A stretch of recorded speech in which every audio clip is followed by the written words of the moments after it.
Hello everyone, Revan619 here. I hope you're all doing good. Following on to the video I did yesterday about my Pyromancer build guide, I wanted to do a little variation to it, so those who did subscribe, stuck around and came back for more will actually get some more decent information. Now, there are some ways that you can actually stack things and abuse damage even more in this game. So I'm going to go through some slight changes that I would do to the build. I will link to how I would change a few things, just so you can see how you can get out like more damage and more stats from it, and go through some of the items there. So one of the simplest ways is obviously to get your dogmatic rating up to 5, so you'll end up getting a +5 from the Eyes of Jisuise.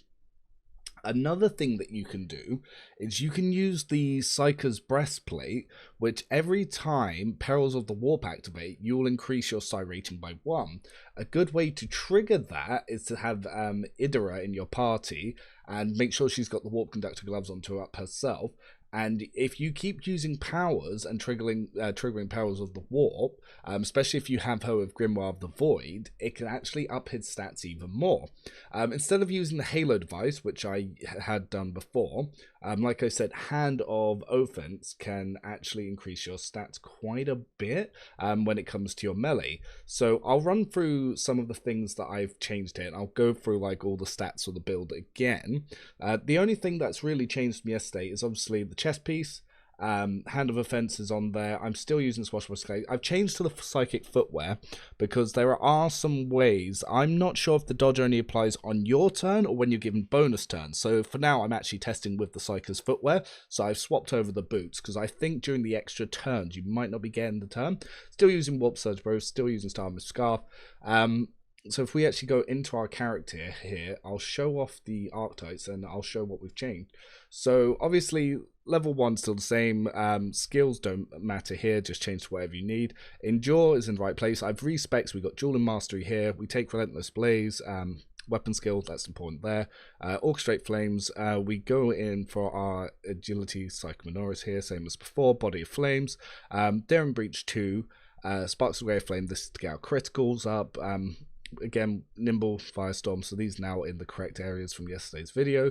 Swift Movements to the movement, and I've swapped it to Daring Breach 4, so that's in the correct place now.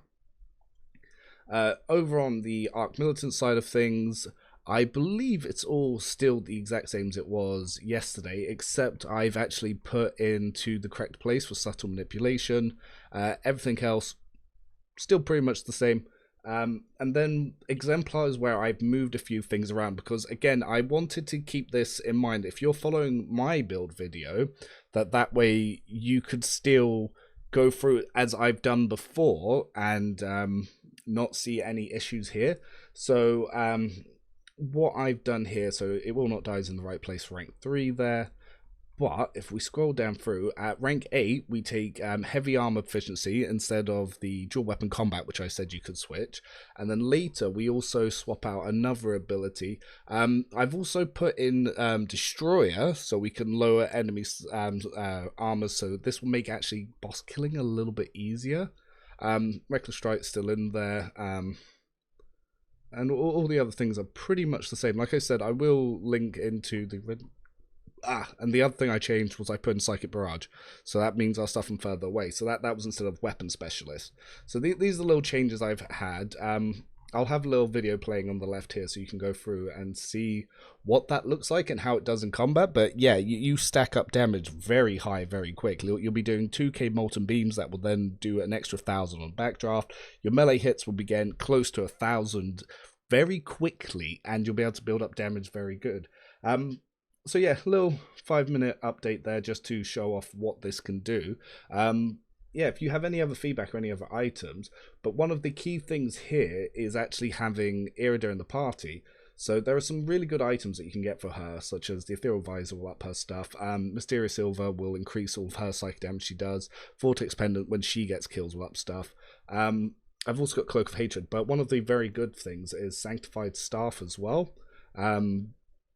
yeah, this will basically, you can get armor to the party to really buff people up, much like Pascal, but quicker. You can also stack momentum to do a lot of damage with her as well, and build up that momentum really helps with your other characters. But if people want to see, I will go through my character builds for everyone else. Just let me know if you're interested in that, and obviously I can get those made and get them out there for you.